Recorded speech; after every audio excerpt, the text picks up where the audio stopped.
Hoy con León Valencia vamos a conversar en un sitio original, un canapé republicano, y me decía León, y además azul. Ya lo del azul cada cual lo interpretará.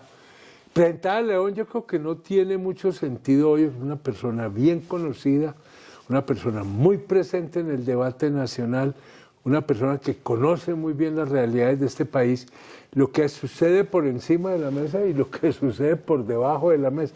Tiene desde ese punto de vista una visión integral. Y acaba de sacar un libro que lo recomiendo. No estoy haciendo cuñas, sino que de verdad lo recomiendo. La izquierda al poder en Colombia.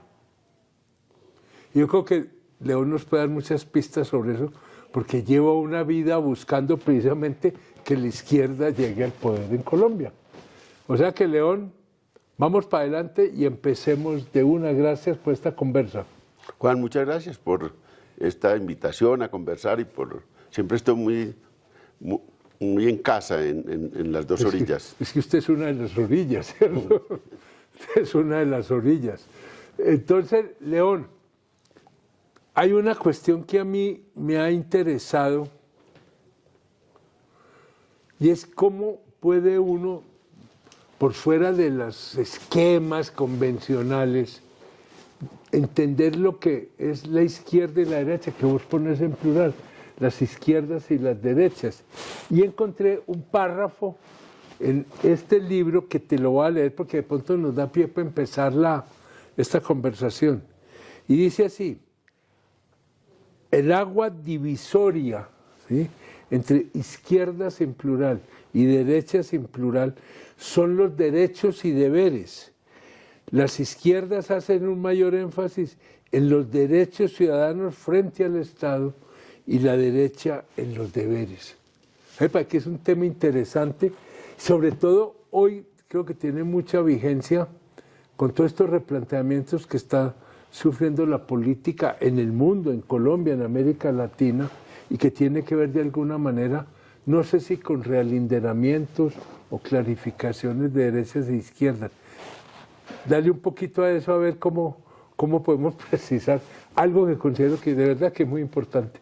Esta es una manera universal de ver las diferencias, porque siempre se habla, cuando se habla en terreno económico, entonces ahí hay una diferenciación entre izquierda y derecha, o si se habla en el terreno político, frente a la violencia, frente a muchos de los temas o los derechos más contemporáneos, y siempre hay una discusión. Entonces, una manera universal de decir es que, más clara de decir, bueno, es que la izquierda hace énfasis en los derechos ciudadanos, en la libertad, en lo que le reclama al Estado la gente. En cambio, pues las derechas siempre hacen más énfasis que deberes ciudadanos frente al Estado, control social, son todos esos temas, y ahí uno ya va haciendo la diferenciación temática por cada tema. Y aquí en Colombia es importante este debate, porque en Colombia realmente hay poca cultura política, de verdad. La gente no tiene esas categorías izquierda y derecha, nunca se han manejado en Colombia. Eso es muy reciente, porque entre otras cosas, aquí la izquierda no existía, era una fuerza marginal. Y la derecha tampoco existía porque como no tenía su contra, se hablaba de liberales, conservadores, se hablaba de fuerzas alternativas. A la izquierda siempre le daba miedo llamarse de izquierda, decían nosotros somos democráticos, decían, o somos independientes, decían los de izquierda, porque no podían llamarse de izquierda por la estigmatización y por la guerrilla, porque lo de izquierda aquí era realmente la guerrilla. Entonces, claro, si usted decía yo soy de izquierda, entonces dicen, ah, bueno, guerrillero. Y se llegó a cosas tan absurdas como, si usted defiende los derechos humanos, es de izquierda y es guerrillero. Era muy extraño, porque los derechos humanos son una cosa universal, que todas las corrientes políticas lo adoptaron. Es más, en Europa las derechas realmente tenían como emblema los derechos humanos. Entonces, en Colombia todas esas categorías son muy confusas, y por eso yo quise en este libro decir, bueno, ¿cuál es el agua divisoria entre izquierdas y derechas? Y ahí, a partir de eso, hay discusiones, entre otras cosas porque en los debates como recientes, incluso entre las izquierdas, había una idea muy fuerte dentro de las corrientes más radicales, es negarle a cualquier otro de aquí para allá que sea de izquierda. Entonces pues no le admitían que otros fueran de izquierda, sino esta pureza de izquierdas que tenían. Y yo entonces siempre discutía con mis amigos de izquierda, hombre, pero ¿cómo así? Fulana de tal o fulano de tal no lo considera usted de izquierda, pero le digo que toda la gente de aquí para allá los considera de izquierda, la gente común y corriente. Por ejemplo, ¿quién del común, no de los analistas ni los el ciudadano. ¿Quién no dice que la señora Claudia López es una señora de izquierda? Una señora gay que se ha enfrentado siempre a las derechas y en los debates públicos, que le enfrentó al uribismo, que es una señora que además es una voz dura de carácter, y siempre todo el mundo, la gente común y corriente, dice, señora tan rara, es de izquierdas. Y en cambio los de izquierdas dicen, no, esa señora, pues ¿cómo así? Tú la catalogas de izquierda. Es peñalosista. Peñalosista. Es un afán de clasificar muy grande. Neoliberal. Y yo he pensado, y se me viene cuando pienso en esto, un concepto que por lo menos lo usaba Álvaro Gómez, pero obviamente no es de él, pero él lo usaba mucho, y es el talante. Yo creo que hay como unos talantes más de izquierda, unos talantes más de derecha, eso como que nace de adentro, no es que se imponga. Sí. Y usted empieza a tener unos reflejos, empieza a asumir unas posiciones y van convergiendo personas que tienen afinidades, pero en un terreno muy amplio. Por eso es que le pones plural a izquierdas y a derechas, porque no hay una izquierda, no hay una derecha, hay unos talantes, digo yo. Sí, y es para también romper como ese encasillamiento. Romper esos encasillamientos y no atribuirle también virtudes a las corrientes políticas que no tienen. Por ejemplo, no se puede decir que es más corrupta la derecha que la izquierda. En los dos lados hay gente corrupta. Sí. Y hay gente corrupta con ganas, además. Digamos, por ejemplo, en Bogotá dice, bueno, ¿quién fue que se robó Bogotá? Pues los Morenos Rojas. Estaban ubicados en un partido de izquierdas. Sí, que fueran de izquierda otra cosa, pero por lo menos blandían las banderas de la izquierda y se arropaban en ellas y conseguían votos con ellas. Con ellas ganó. Entonces, pero está en eso. Y luego también están las derechas diversas. Hay gente de la derecha muy decente en la vida y hacen, digamos, gobiernos también muy decentes. Y ahí esa es la forma de empieza como a borrarse un poco esas fronteras. Sí. Además porque uno a veces, como persona, como grupo, ante ciertas situaciones, ciertos planteamientos, uno puede sonar más de derecho o más de izquierda. Pues, es decir, no hay una línea absoluta que divida. Que a mí no sé cómo ves vos. Y hay unas ubicaciones que... Pueden haber ejemplos a granel. Porque tampoco es nadie en el ser humano o grupos políticos son estáticos, se mueven de una manera impresionante. Uno a veces nace en una familia conservadora, yo nací en una familia conservadora, y luego pues terminé en la guerrilla, y otros después de ser guerrilla y después de ser de izquierda, de pronto dan la vuelta y se mueven y se ubican en un partido de derechas duro. Por ejemplo, aquí hubo guerrilleros y gente de izquierdas que luego se ubicó en el uribismo. Exacto, además de un centro democrático tiene su origen ahí. O sea, uno veía, Angelino Garzón era un tirapiedra, una vaina del el sindicalista más radical y más emblemático del país llegó a ser Angelino Garzón, pues terminó en el centro democrático y en el uribismo. Entonces, nada está quieto tampoco. Eso es importante. Y esos encasillamientos, es que usted de tal... A ver, miremos a ver la situación. Aquí estamos conversando dos que nacimos en familias conservadoras y que terminamos ubicándonos en la izquierda. Por lo menos que creemos nosotros que nos ubicamos en la izquierda. Pero... Yo sigo ahí, porque hay un elemento que falta en esta conversación, y en tu libro mejor. El centro no existe. Porque uno, izquierdas, derechas, pero ahí no hay unos puntos de convergencia. Sí, pero también es que yo creo que digamos... O todo eso son términos ambiguos. Sí, porque lo que hacen, digamos, donde mejor está clasificadas los grupos políticos es en Europa. Entonces en Europa tienen una derecha, una centro derecha, una izquierda y una centroizquierda. Centroizquierda. Son cuatro cuartos de la política. Y la centroizquierda en Colombia, en esta oportunidad, tuvo que irse detrás de la izquierda al final. Intentó tener un peso propio, intentó jugar electoralmente y no fue capaz de constituirse en un polo de atracción y terminó al lado de la izquierda, en la cual, en el caso de mucha gente dice, no, que eso es centro-izquierda. No, Petro es un hombre de izquierdas con piel de izquierdas. Un día le dijo Felipe López en una columna de Mala Leche que era un señor, un lobo con piel de lobo. Y yo le dije, sí, pero es un tipo de izquierdas con piel de izquierdas. Y fíjense, de la familia comunista, la familia más radical dentro de todo el espectro político, es mayoritaria en la bancada parlamentaria. De todos los senadores, 13 son de esa familia comunista, de toda la bancada del pacto histórico. De manera que tienen un papel muy importante. Tienen 2 ministros, la del trabajo y la de cultura. Y un tercero que se movió siempre en ese mundo y siempre actuó en el Polo y la UP, que es Umaña Mendoza, que ahora es de Comercio Exterior. Sí, y uno diría, bueno, tienen una fuerza ministerial importante, tiene una bancada parlamentaria importante, lo cual me parece hace justicia histórica a todo ese sacrificio que hizo esa familia en un momento determinado. Sí, para mí todavía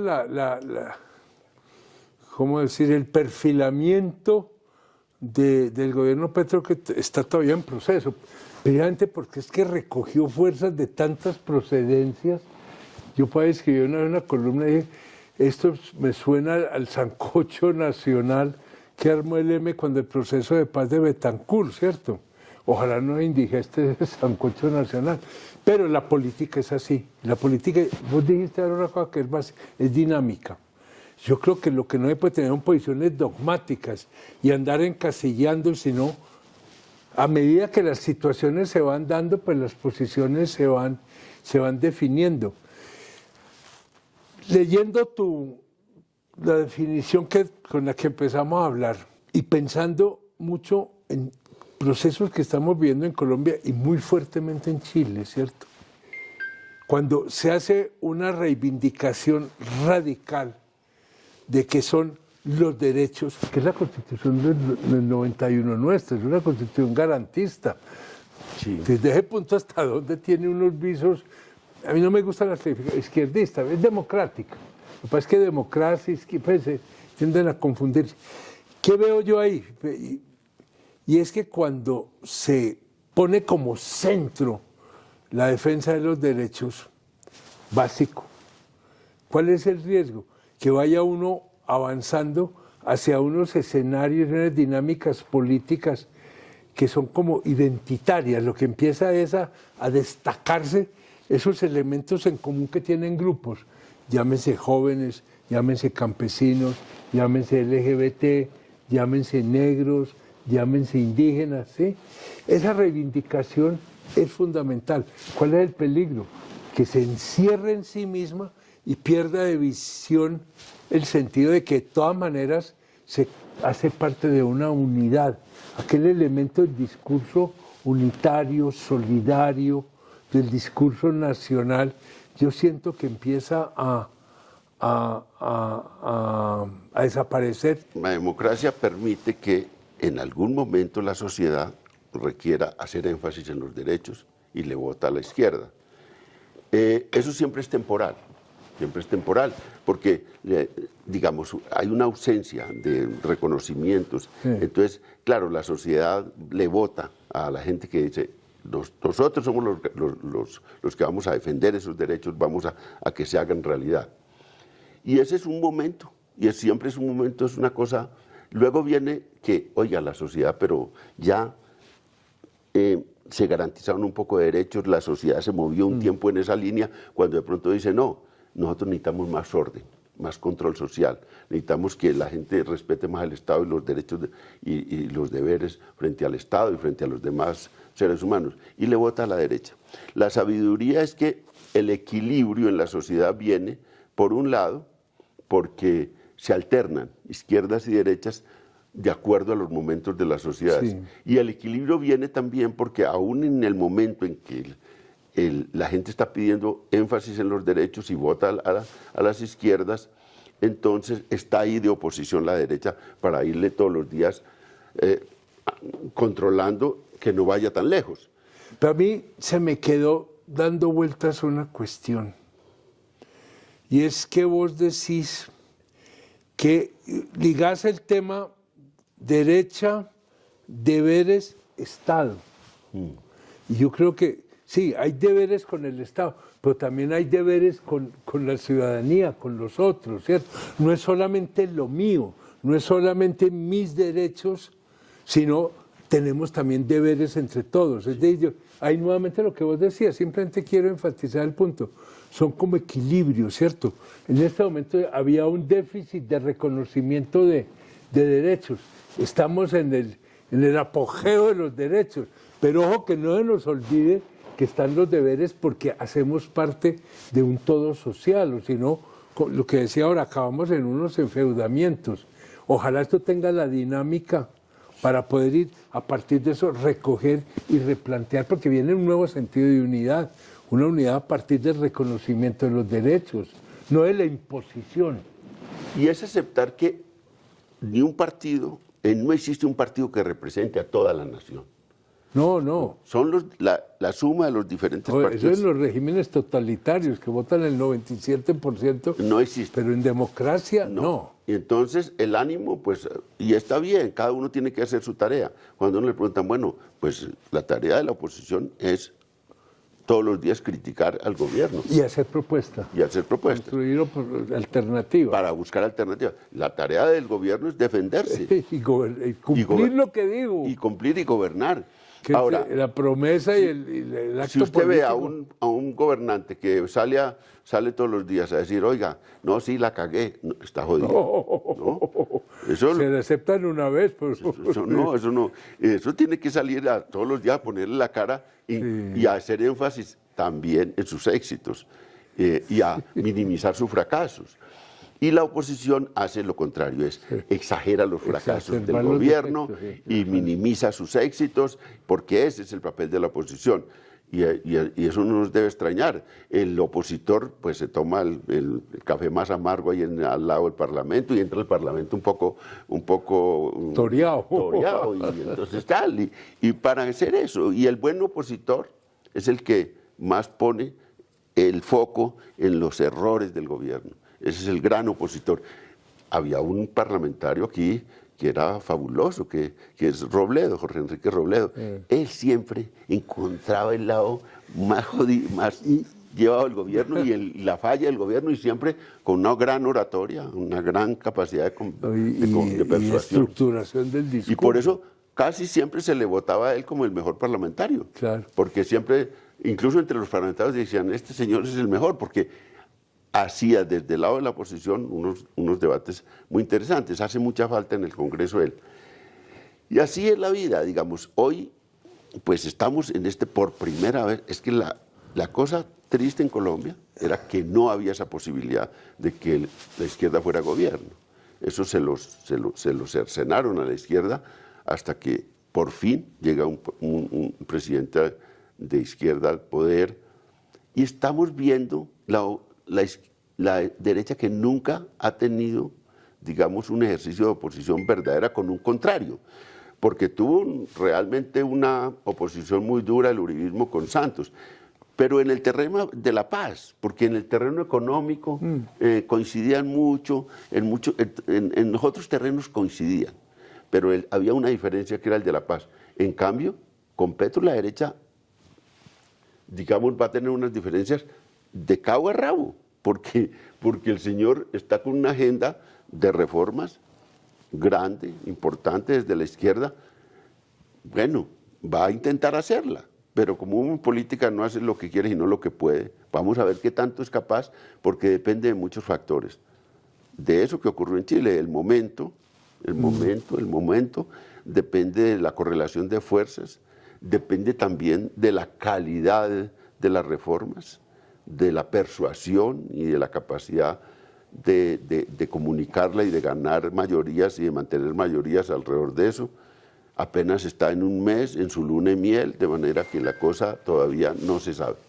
A ver, de acuerdo, yo creo que estamos muy prontos para poder uno decir cómo va a pasar, sobre todo porque es que lo de Petro es innovador en muchos aspectos. Uno que a mí me deja con los pelos de punta es qué tanto va a poder él aguantar ese apoyo político que armó, ¿cierto?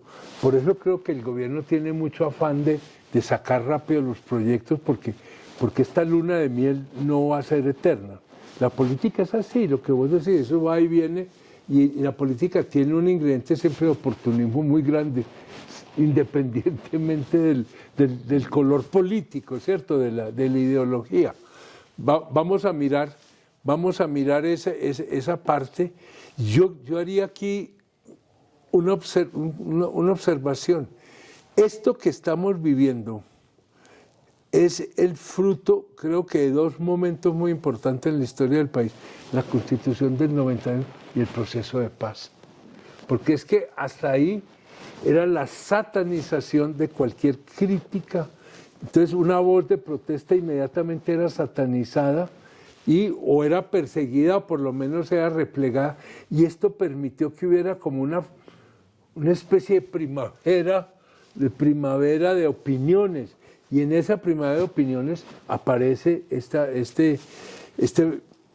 propuesta que está dirigiendo Petro y que llegó al poder, ¿cierto? Que es fundamental.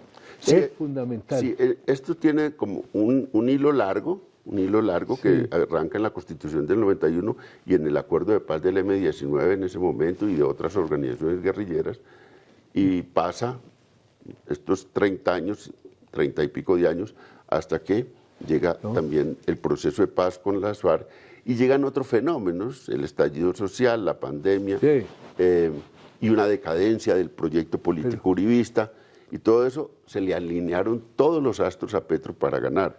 Pero usted hace alusión a dónde arrancó esto. En el momento de la Constitución del 91 y el Acuerdo de Paz del M-19, la izquierda se parte en dos ríos, se bifurca. Unos que están en las armas. Está muy bien tratado acá. Unos que se quedan en las armas y otros que vienen a hacer política y que tienen una persistencia muy grande y dicen: no más armas en la política para nosotros, vamos a luchar en el campo democrático. Y empiezan a juntar un poco de gente que también empieza a tomar distancia de las élites políticas tradicionales, unos intelectuales como Antanas Mockus. La izquierda le debe mucho a Antanas Mockus. Gente que hacía política en las regiones. Es que se va abriendo el espacio. Y por el lado del sistema, y no me gusta la palabra, yo creo que el que hace la primera rajadura importante es Belisario Betancur. Belisario... Cuando se haga la historia de esta etapa, el antecedente más remoto fue los primeros intentos de Turbay con La Paz, Carlos Lleras.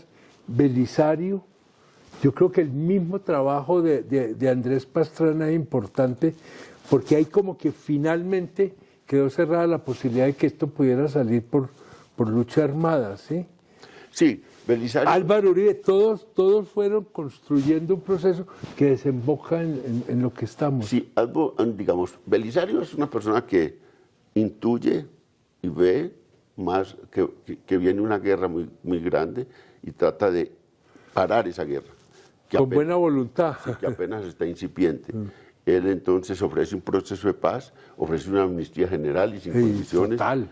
Y hace un acuerdo de tregua y hace una primera reforma, que es la liderada también por el Partido Conservador, con Álvaro Gómez, que era la elección popular de alcaldes. Le entrega ese pedazo de democracia, la elección popular de alcaldes, se crea un partido político. Y eso es lo que yo muestro en el libro, libro, La izquierda al poder en Colombia, de Editorial Planeta, es que pues haciendo aquí. es una tragedia de la vida colombiana, y es que entonces la respuesta de Belisario fue a cosas como esto: oiga, es que aquí, vamos a ver, aquí ha ocurrido un fenómeno, primero un paro un paro del 77, luego el robo de armas del Cantón Norte, luego la toma de la Embajada Dominicana. Y eso va encadenando una amenaza al Estado desde las guerrillas, por un lado. Y por el otro lado empieza a asomar las orejas una cosa horrible del narcotráfico. Esos fenómenos son en la década del 80. Entonces Belisario dice, ¿cómo enfrento esto? Entonces dice, ofrece una paz. Y el M-19, el EPL, la SUAR, todo el mundo le va cogiendo la caña y firma unos acuerdos de tregua. Pero el poder que venía de atrás, esas mafias, la negativa de unos sectores de las élites políticas, pues frustran ese proceso. Sí. Y unas fuerzas militares que, digamos, se toman unas libertades enormes en ese momento y frustran ese proceso. Tampoco había madurado la decisión de las guerrillas para venirse a un acuerdo de paz. Entonces, ambas cosas, pues, dieron un quinquenio que fue el del 85 al 90, que esa sí fue una disputa sangrienta de magnicidios, de muertes de un partido político, de grandes cosas que empezaron con el Palacio de Justicia, con la toma y la retoma del Palacio de Justicia, y terminaron, ese baño de sangre de 4 candidatos presidenciales terminó llevando a un acuerdo de paz. Había una crisis impresionante en la sociedad. Ese acuerdo de paz le da otro pedazo de democracia, que es la Constitución del 91. Es que yo creo que esto es un proceso complejo, pero es decir, no lo puede uno situar en un solo momento. Oiga, se nos acabó el tiempo, pero no el tema. Yo quería hablar con usted del ELN, pero nos quedó para otra conversación. Muchos otros temas. León, como siempre, un gustazo, gracias. Gracias por esta invitación y la idea es vender libros, porque sí. nosotros buscamos... No, vea, llevo la mitad del tiempo exhibiendo el libro así. Porque mire, hay unos que buscan... Aquí está mucho de lo que hablamos y de lo que se nos quedó sin conversar. Unos buscan electores y uno busca lectores. En Colombia es más difícil buscar lectores que electores. Y has estado en las dos.